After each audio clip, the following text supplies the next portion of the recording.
আজকে ভিডিওটা শুরু করার আগে তোমরা আমাকে বলো তো কারা কারা স্ট্রবেরি খেতে ভালোবাসো।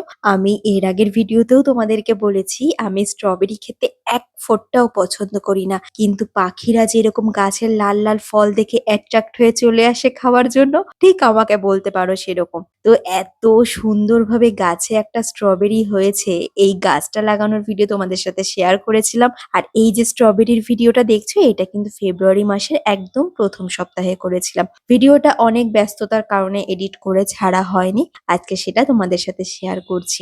তো স্ট্রবেরিটা আমি আজকে কাটবো, কেটে একটুখানি ট্রাই করব, যেহেতু আমি স্ট্রবেরি একদমই পছন্দ করি না, ওই যে গন্ধটাই আমার না গা গোলায় ভীষণ।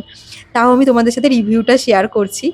মানে এত বছরে গাছের স্ট্রবেরি খেয়ে বা বাজার থেকে স্ট্রবেরি কিনে খেয়েছি অনেকবারই, কিন্তু যে আমরা পেস্ট্রি বা লজেন্স বা চকলেট যেটা খাই স্ট্রবেরি ফ্লেভারে, সেটা আসে না, কিন্তু এটাই এসেছে।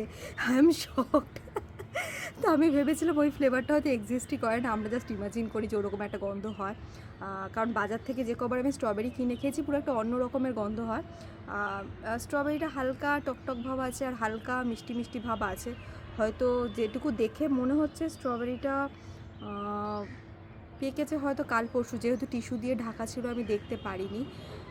হয়তো আর দুদিন রাখলে পুরো মিষ্টি হয়ে যেত। তো দেখা যাক, এইটুকু আমি এখন ভাবছি টিফিন বাটিতে রেখে দেবো কিনা। তো চলো টাটা। আর এবার গাছটার কীভাবে এবার আমি যত্ন নেব যাতে আর কি নেক্সট আবার ফুল আসে এই শীত থাকতে থাকতে, তো চলো সেটা দেখে নেওয়া যাক।